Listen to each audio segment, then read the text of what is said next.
Bismillahirrahmanirrahim. Assalamualaikum. Kita bersama dalam siri Ihya Fiqh Dakwah. Kita nak cerita tafik dakwah. Dan kita masih dalam siri mentolak. Kita dah lalu sebelum ni tentang bagaimana baca mentolak. Dan saya ingin tekankan sekali lagi. Pastikan sebelum kita lalu muqaddimah mentolak pada hari ni, kita baca dulu. Kita buat nota, kita kritis dan kita hafal apa yang setakat mana kita boleh hafal, insya-Allah. Baik. Kita terus pergi kepada siri kali ni. Nak tahu apa benda ni? Tengok video yang lepas. Baik. Okey, kita terus pergi kepada perbincangan kali ini. Perbincangan kali ini, Ahmad Rashid dimulakan dengan kita nampakkan bahawa ada manusia. Bahawa kalau kita nampak manusia ni kita nampak ada ramai manusia. Ada ramai manusia dekat dunia ni. Akhirnya akan ada satu jenis manusia. Satu jenis manusia yang dipanggil sebagai da'i. Dipanggil sebagai da'i. Dan da'i ni kerja apa? Kerja dia tarik manusia lain. Dia tarik manusia lain kepada Islam. Dalam kata lain, da'i ni dia yang akan menarik manusia lain pergi ke arah Islam yang sebenar. Maknanya dia bukan satu tugas yang sangat penting dalam umat Islam. Ia adalah satu konsep dalam Islam yang ada dalam agama-agama samawi yang lain, tetapi akhirnya mereka tidak melaksanakannya dengan sebaik-baiknya. Baik. Dan da'i ni kalau kita tengok, kita nampak macam power da'i ni macam ustaz-ustaz ke, pendakwa bebas ke apa, macam. Dan kita kadang bercita-cita nak jadi da'i. Ya, alhamdulillah. Tetapi kita lupa satu hakikat, bahawa da'i ini sentiasa bermain dengan dia antara dua tarikan. Ini hakikat yang ingin diingatkan oleh Ahmad Rashid. Tarikan pertama adalah tarikan iman. Akan sentiasa ada tarikan iman. Dan bila da'i ini ada tarikan iman, dia mendapat tarikan iman, maka Allah akan bagi dia hidayah dengan cara dia akan mendapat niat-niat yang baik dahulu. Niat ini silap aja. Niat-niat yang baik, niat-niat yang baik. Dan mana niat-niat baik ini adalah hidayah dari Allah SWT yang memberikan kita kehendak, kita niat, mana kita ada idea untuk buat benda baik lah kan. Itu niat-niat yang baik. Dan niat-niat yang baik ni akhirnya dia akan dikembangkan menjadi himmah atau menjadi semangat. Dan semangat-semangat yang baik ni, berpunca dari niat-niat yang baik ni, kalau kita suburkan semangat ini, dia akan pergi kepada wa'i, iaitu kita ingin dapatkan kejelasan. Apa benda yang kita nak kena buat dengan semangat ni? Apa benda kewajipan yang kita kena buat? Jadi wa'i ini adalah satu flow yang Ar-Rasyid ditekankan awal. Bila iman ditarik, Allah akan bagi hidayah. Bila hidayah dapat, kita akan bersemangat. Kita akan suburkan niat ini menjadi semangat. Semangat disuburkan menjadi kejelasan. Dan kejelasan disuburkan menjadi syu'ur bimas'uliyah, iaitu kita rasa tanggungjawab. Mana bila kita dah jelas satu perkara, kita akan mengambil tanggungjawab terhadap perkara tersebut. Sebagai contoh, kalau kita rasa kita belajar tentang menjadi anak yang soleh, maka kita ada niat untuk jadi anak soleh. Kita ada semangat untuk jadi anak soleh, maka kita cuba dengan bersungguh-sungguh jadi anak soleh. Kemudian kita mendapat satu kejelasan bagaimana ingin menjadi anak soleh.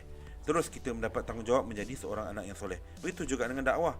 Bila seorang da'i itu, seorang pendakwah, dia jelas, dia dapat tarikan iman, kemudian dia dapat niat-niat yang baik dalam dakwah. Dia rasa nak buat dakwah dekat kawasan perumahan, dia rasa nak buat dakwah kat kawan-kawan dan sebagainya. Dan benda tu disuburkan menjadi semangat untuk berdakwah. Dan semangat saja tak cukup, dia perlukan satu kejelasan. Dan bila kejelasan saja tak cukup, dia perlukan membina perasaan tanggungjawab, perlu mengambil tanggungjawab dan melaksanakan perkara tersebut pada kadar yang segera, pada kadar yang sepatutnya. Dan semua ini, sepanjang mereka lakukan semua ini, akan ada dua perkara terhasil, iaitu azmuhu bil khair. Kalau dalam ni ada ni, azmuhu bil khair, iaitu kita azam ataupun kita ada kita beramal. Sama ada kita azam atau kita beramal. Dia akan sentiasa bawa ke situ. Kalau kita tak dapat beramal, kita akan berazam. Kalau kita tak berazam, kita akan beramal. Sebab amal tu adalah hasil akhir dia adalah amal. Kalau sekali kita tak ada peluang untuk buat perkara tersebut, maka apa kita akan buat? Kita akan berazam. Baik. Terus pergi kepada bukan saja ada tarikan ini saja, tetapi ada tarikan yang kedua yang kita panggil sebagai tarikan syaitan. Tarikan syaitan. Jadi tarikan syaitan ini akhirnya dia akan bawa kita kepada mana-mana yang kena tarik dengan syaitan, dia akan pergi pada ghaflah. Apa dia ghaflah? Ghaflah ni lalai, dia akan lalai. Dan lalai ni akan mematikan semua niat-niat yang baik. Seorang yang dalam kelalaian, dia akan matikan semua niat-niat yang baik. Contoh, kalau kita tengah lalai main game, ada tak masa tengah lalai main game kita ingat pasal isu Palestin? Tak akan ingat. So lalai ni akan mematikan niat-niat yang baik. Kita tengah main game, adakah kita akan ingat tentang syurga neraka? Takkan. Kita ingat untuk berdakwah? Tak ada. Nampak? Niat berdakwah tu semua dia akan matikan dengan kelalaian dunia. Dan katalah dia ada niat dia akhirnya dia kuat juga, dia tak lalai niat dia ni, akhirnya kita nak transformkan niat tu menjadi himmah. Maka ada satu lagi tarikan syaitan untuk pastikan kita tidak bersemangat. Apa dia? Syaitan akan bagi kat kita satu sifat, iaitu malas. Kan? Iaitu malas pula. Kasal ataupun malas. Kan? Minta maaf tersilap tulis kan. Jadi kasal ataupun malas. Jadi bila malas ni, mereka yang bersemangat, dah sekali semangat dia mati. Kenapa? Sebab malas je. Sebab nak tidur lah, sebab nak rehat lah, sebab nak melepak lah, sebab itu je kan? Sebab nak ambil kelihatan dia lebih. Kenapa kau nak tengok Netflix ni? Yelah, aku nak rehat je, penat kan, nak study, penat ni dan sebagainya. Dan katalah dia berjaya lawan malas dia terus bersemangat, akhirnya dia akan taroh ta'allum yang seterusnya kan. Berarti syaitan akan cuba bawa tarik kita supaya kita tangguh kan, belajar. Kita kata tak apalah, nanti usrah minggu depan lah baru aku tanya. Tak apalah, nanti bila daurah bulan depan baru aku tanya. Tak apalah, nanti benda ni akan repeat balik dalam usrah. Bila? Tahun depan pula. Jadi untuk mendapat kejelasan dia perlukan proses. Tetapi bila seorang dah semangat, kadang-kadang proses untuk dapat kejelasan, syaitan tangguh-tangguhkan kita supaya akhirnya semangat kita tu tidak dapat membuahkan amal. Semangat kita dah tersekat. Maka kita, sebab apa? Sebab kita tangguh nak belajar, nak faham perkara tersebut. Baik. Dan katalah kita lepas tu kita dapat kejelasan, alhamdulillah, lepas semua kita dapat lawan. Kita tak malas, kita tidak malas, kita tidak lalai, kita tidak malas, dan kita ambil tanggungjawab. Kita terus belajar. Akhirnya tanggungjawab akan dimatikan dengan tulin amal. Apa dia tulin amal? Iaitu panjang angan. Jadi panjang angan-angan ni, kalau kita tengok, kadang-kadang kita panjang angan-angan dengan kita buat plan strategi. Plan strategi penting, tapi kadang-kadang ramai saya tengok plan strategi itulah yang menyebabkan dia panjang angan-angan. Sedangkan plan strategi itu untuk buat tanggungjawab, betul tak? Contoh, kita buat perancangan setahun, perancangan 10 tahun, perancangan 20 tahun, perancangan sampai mati. Macam-macam. Kita buat perancangan sebab kita jelas. Dan perancangan tu kita ambil tanggungjawab. Tetapi akhirnya tanggungjawab untuk melaksanakan dan melengkapkan perancangan kita habis sebab kita panjang angan-angan saja. Kita tengok plan strategi yang ada 1 tahun, 10 tahun, 20 tahun sampai mati dan sebagainya tu, seolah-olah dia sepatutnya plan yang kita nak capai, tetapi akhirnya dia menjadi panjang angan-angan saja. Maka apa akan terjadi? Maka akan terjadi adalah kalau seorang itu, contohnya dia berazam, azam ini akan mati apabila seorang itu hubud dunia atau cintakan dunia. Jadi mana-mana yang cintakan dunia, maka azam dia akan mati. Kita azam untuk menjadi seorang yang hebat, khatamun tolak sebagai contohlah. Azam kita tu akan mati. Kenapa? Bila kita cintakan dunia, ada perkara dunia yang kita nak buat, dan akhirnya kita menyekat kita dan melakukan perkara-perkara berkaitan akhirat. Ataupun satu lagi, tazayyanatul futur. Apa maksud tazayyanatul futur? Bererti kita cantikkan putus asa. Kita rasa frust, kita rasa tak ni semua, jadi dia cantikkan.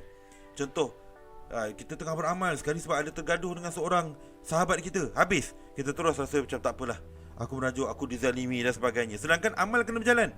Nampak, dia cantikkan futur. Contoh, kita dah kerja banyak, kita dah buat amal banyak, sekali lepas tu kita rasa tak apalah, aku tak nak buat lagi dah. Nampak, dia cantikkan futur. Ataupun kita memang ada certain masalah belajar ke, masalah apa ke kan, dan masalah-masalah tu dicantikkan sehingga akhirnya kita tidak melakukan amal-amal yang soleh. Nampak? Jadi ini satu flow yang Ar-Rasyid ditekankan bahawa ini yang mungkin berlaku dan ini yang mungkin berlaku. Maksudnya seorang itu di antara dua tarikan. Tapi Ar-Rasyid kata, seorang da'i, dia bukan sahaja seorang da'i pendakwah, dia bukan sahaja kena urus tarikan iman dan bukan sahaja kena urus tarikan syaitan. Tetapi perkara yang lagi dahsyat dia kena urus adalah di tengah-tengah ini. Seorang pendakwah itu sentiasa ada bermain-main di antara ni, sama ada ke atas, satu ke bawah, ke atas, satu ke bawah, ke atas, satu ke bawah, sini atau sini. Dia macam zigzag kat tengah-tengah ni. Dan zigzag kat tengah-tengah inilah yang dinamakan sebagai yang dinamakan sebagai yang dinamakan sebagai syubhat. Dinamakan sebagai at-taraddud ataupun syubhat. Kan? Iaitu dia punya ragu-ragu terhadap apa yang berlaku. Apa yang tengah berlaku sekarang ni? Adakah aku tengah dalam iman? Aku tengah syaitan? Adakah aku tengah niat atau aku tengah kelalaian? Contoh, kalau seorang tu tengah tengok Netflix contohnya. Adakah sebab bila dia tengok Netflix tu, dia tengah berehat? Kan? Dia tengah berehat, mana niat dia untuk berehat supaya akhirnya dia dapat bersemangat dengan lebih hebat. Ataupun dia tengah lalai. Kan? Wallahu alam. Atau seorang tu dia pergi berdakwah. Kita pergi berdakwah kan? Dia pergi berdakwah dan akhirnya bila dia berdakwah, dia buat apa? Dia dakwah, dia pergi cari mad'u atau orang yang didakwah. Dia pergi dakwah pada orang yang paling senang. Adakah bila dia cari yang paling senang? Yang paling senang itu sebabkan nafsu ke? Sebabkan niat dia yang baik ke? Atau sebab kelalaian? Sebabkan jelas ke? Atau sebabkan dia buat tu sebab malas? Sebab dia buat dengan jelas. Memang orang yang senang ni kita kena dakwah kepada dia, ataupun sebab dia malas nak cari orang yang susah. Kan? Itu persoalan yang bermain. Contoh kalau tarbiyah kita didik diri kita kan. Contoh bila kita tarbiyah kita jadi nakib. Nakib apa? Kita jadi nakib usrah contoh. So bila kita jadi nakib usrah, nakib usrah, kita ada pilihan untuk anak buah kita. Kita kata, oh tak apalah, anak buah kita ni dah besar. Kan? Kita ada seorang anak buah, kita kata dia dah besar. Adakah bila kita kata dia dah besar, pandai-pandailah dia bina diri dia? Itu sebab apa? Sebab kita jelas apa nak kena buat. Sebab dia dah matang, dia kena gerak sendiri. Ataupun sebabkan kita malas. Ataupun sebab semangat yang jadi tu, dia tak pergi ke sini, dia pergi ke bawah. Semangat tu patut kejelasan macam mana kita tarbiyah dia. Walaupun dia dah seorang yang hebat, dah matang semua, kita sebagai nakib, kita kena tarbiyah dia. Adakah bila kita pilih keputusan untuk aku tak apalah, dia ni pandai-pandai lah settle. Bila kita kata dia pandai-pandai settle tu sebab kita jelas ataupun sebab kita malas nak mentarbiah dia. Ini semua adalah at-taraddud atau syubhat yang berlaku ke dalam diri dia. Dan syubhat ini taraddud ni Ar-Rasyid kata dia adalah qadim la yanqati'. Apa maksud qadim la yanqati'? Maknanya sejak daripada zaman Nabi Adam akhirnya muncul watak iblis. Jadi watak iblis ini dalam Nabi Adam, apa dia buat kepada Nabi Adam? Dia pergi kepada Nabi Adam, dia bagi syubhat. Dia bagi syubhat apa? Syubhat pokok khuldi. Bukankah aku nak tunjukkan kat khuldi khuldi wa mulki la yaba. Maka akhirnya kau akan duduk khuldi ni, kau akan dapat, bila kau makan buah khuldi, kamu akan dapat kerajaan yang tidak akan hancur. Jadi kerajaan yang tidak akan hancur yang dikatakan iblis kepada Nabi Adam, itulah syubhatnya. Sedangkan apa yang Nabi Adam dapat bukanlah itu. Nampak? Dia bagi kepada syubhat. Itu adalah tafsiran yang dibawa dalam Imam Ar-Razi bawa dalam tafsir Mafatihul Ghaib, bahawa walam najid lahu azma. Nabi Adam tidak ada azam, iaitu azam untuk menolak syubhat, azam untuk menuntut ilmu. Itu pandangan yang dibawa oleh Imam Ar-Razi. Baik. Dan kalau kita tengok qadim la yang qati', dia tak akan terputus. Maknanya sampai hari akhirat nanti akan ada syubhat ini. Syubhat ini akan sentiasa wujud, taraddud ini akan sentiasa wujud sampai hari akhirat. Dan akhirat, kalau malam dimulakan dengan iblis, hari akhirat dia akan ditutup dengan satu watak dinamakan sebagai Dajjal. Jadi Dajjal ni, hakikat Dajjal ni adalah dia akan bawa satu syubhat dan taraddud dalam dunia. Sebab itu Dajjal ini, bila kita sebut Dajjal apa? Al-Masih Dajjal atau Al-Kazzab, iaitu dia penipu. Dajjal ni akan datang dan menipu manusia. Bila menipu, itulah syubhat. Dia akan menipu untuk, jadi dia adalah satu keadaan yang akan sentiasa ada dari sejak Nabi Adam sampailah ke hari ini. Dan di tengah-tengah ini ada watak-watak lain seperti watak syaitan. Dan watak syaitan lah yang ditekankan dalam sebagai contoh dalam surah An-Nas. Cuba baca surah An-Nas. Apa maksud dia? Qul a'udzu binnas malikin nas ilahin nas min syarril waswasil khannas. Nampak? Kita minta jauh daripada waswas atau syubhat atau taraddud. Khannas allazi yuwaswisu fi sudurin nas, yang beri syubhat dalam jiwa, dalam dada manusia. Minal jinnati wan nas. Nampak? Syaitan-syaitan daripada jin dan manusia. Baik. Ini adalah tentang taraddud, syubhat, dan ini berlaku sepanjang zaman. Dan kalau kita tengok isu dia yang kita nak bawa ke sini adalah apakah dia solusi kepada isu ini? Apakah dia solusi kepada isu ini? Apa solusi? What is the solution for the taraddud? Sebab taraddud ni akan berlaku, ini akan berlaku setiap masa. Dan taraddud ni wujud. Jadi apakah solusi kepada perkara ini? Jadi solusi kepada perkara ini, kalau kita tengok kan, Rasyid bawa kepada akhirnya kita perlukan seperti mana yang dikatakan oleh Muaz bin Jabal, kan? Muaz bin Jabal, dia dikatakan oleh Abdullah bin Rawaha, kan? Muaz bin Jabal kata apa? Ijlis bina nu'min sa'ah. Apa Muaz bin Jabal kata? Akhirnya kita kena ada satu jilsah. Itu satu jilsah, iaitu satu perkumpulan manusia, satu bulatan manusia, yang mana dalam bulatan tersebut akhirnya seorang ini dia akan pergi memberi peringatan kepada ini akan beri peringatan kepada ini akan beri peringatan kepada ini, semua akan saling beri peringatan. Dan peringatan untuk beriman. Nampak? Dan peringatan untuk beriman ini, jilsah ini kena ada. Dan siapa yang bercakap ni adalah Muaz. Dan siapa yang bercakap ni? Yang bercakap ini adalah Muaz. Dan siapakah Muaz? Muaz adalah mufti pertama. Muaz adalah mufti pertama yang dilantik oleh Nabi Muhammad sallallahu alaihi wasallam. Kan ketika dihantar ke Yaman, maka Nabi kata, Muaz, kalau ada masalah kamu akan buat apa? Aku akan rujuk Quran, rujuk sunnah dan sebagainya. Jadi Muaz ini dapat tauliah daripada Nabi Muhammad, orang yang cukup hebat dari sudut ilmu dia. Tetapi walau sehebat mana pun ilmu dia, dia kata ijlis minan min sa'ah. Dia pun, Muaz, seorang sahabat yang hebat pun, perlu kepada peringatan, perlu kepada nasihat, perlu kepada jilsah, kan? Ataupun nama glamour kita adalah usrah lah. Perlu kepada usrah yang untuk kita pastikan keimanan kita konsisten. Dan Abdullah Rawaha kata apa? Sebab hakikatnya hati ini dia akan berbolak-balik macam senduk yang ada di dalam satu periuk dalam air yang menggelegak. Maka senduk ni akan melompat sana, melompat sini, melompat sana, melompat sini, sebab air itu menggelegak. So dia akan bertukar-tukar. Itulah hati. Jadi ini adalah perbahasan yang kita nak bincang, yang mana disimpulkan, kan, last sekali apa yang berlaku dalam jilsah, usrah dan segala ni. Apa yang berlaku? Yang akan berlaku adalah, kita tukar pen jap, warna kita ambil warna biru pula. Okey. Apa yang berlaku dalam jilsah ni semua adalah dia akan melakukan 3 perkara. Ini secara ringkasnya dalam perjumpaan ini dia akan melakukan 3 perkara. 1, 2, 3. Perkara pertama adalah dia akan pergi kepada jiwa manusia, kan? Jiwa-jiwa manusia supaya akhirnya menolak kibr, menolak kibr. Kibr apa? Rasa bongkak, dan akhirnya kembali kepada Allah SWT. Jiwa yang sentiasa kembali kepada Allah. Dan jiwa yang sentiasa kembali kepada Allah, tidak bongkak dan sebagainya, kita didik juga hati supaya akhirnya hati ini tidak lalai. Hati ini tidak lalai, maka hati ini sentiasa hidup. Dan hidupkan hati.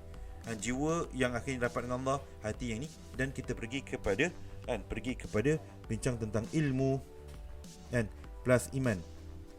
Semua ni iman juga, tapi dia fokus pada ilmu, supaya akhirnya ilmu dan iman ini dia memastikan perjalanan kita, kita akan ada 3 pilihan, kan. Perjalanan kita pastikan kita duduk kat tengah-tengah, iaitu perkara yang betul, kan. Ada mereka yang pergi kepada negatif, ada yang pergi sampai telajak. Ni telajak sampai dia jadi bid'ah, kan. Atau negatif dia jadi apa? Negatif dia jadi tidak beramal, kan. Jadi apa pun yang kita buat dalam jilsah semua ni, dia akan pergi kepada kita hidupkan jiwa dekat dengan Allah SWT. Kita akan hidupkan hati supaya tidak lalai, konsisten, dan kita akan menuntut ilmu supaya akhirnya kita beramal. Ini adalah amal campur ilmu, kan. Amal campur ilmu. So bila kita amal dan ilmu, kita akan buat perkara yang betul. Kita tidaklah beramal tanpa ilmu sehingga menjadi bid'ah, dan kita tidaklah ada ilmu tapi tidak beramal sehingga kita tidak beramal. Nampak? Jadi ini adalah kesimpulan kepada bahagian pertama, muqaddimah. Ini adalah muqaddimah kitab, dan ini adalah bahagian pertama kepada muqaddimah, ya. Jadi semoga kita akhirnya mendapat memahami bahawa mutolak ini sepatutnya dibaca dalam jilsah, kan, supaya akhirnya menjaga hati kita dalam keadaan kita berhadapan dengan semua perkara yang kegelakan yang berlaku dekat sini, gelak semua ni, kan. Dan kita dapat merawat syubhat itu, kan, merawat syubhat yang datang, kan, yang tidak berputus-putus syubhat. Sebab poin dia bukan ini saja, bukan yang pertama, bukan yang kedua ni, tapi yang ketiga ini, iaitu taradud yang berlaku, syubhat yang berlaku. Dan syubhat ini solusi yang ada kita ambil dari solusi Muaz bin Jabal dan juga Abdullah bin Rawaha. Kita buat jilsah, kita buat usrah, kita buat tarbiyah. Dengan tarbiyah yang ni, cekal semua ni. Dan insya-Allah kita akan sambung muqaddimah, bahagian kedua muqaddimah dalam siri yang akan datang insya-Allah. Wallahu a'lam bissawab. Assalamualaikum warahmatullahi taala wabarakatuh.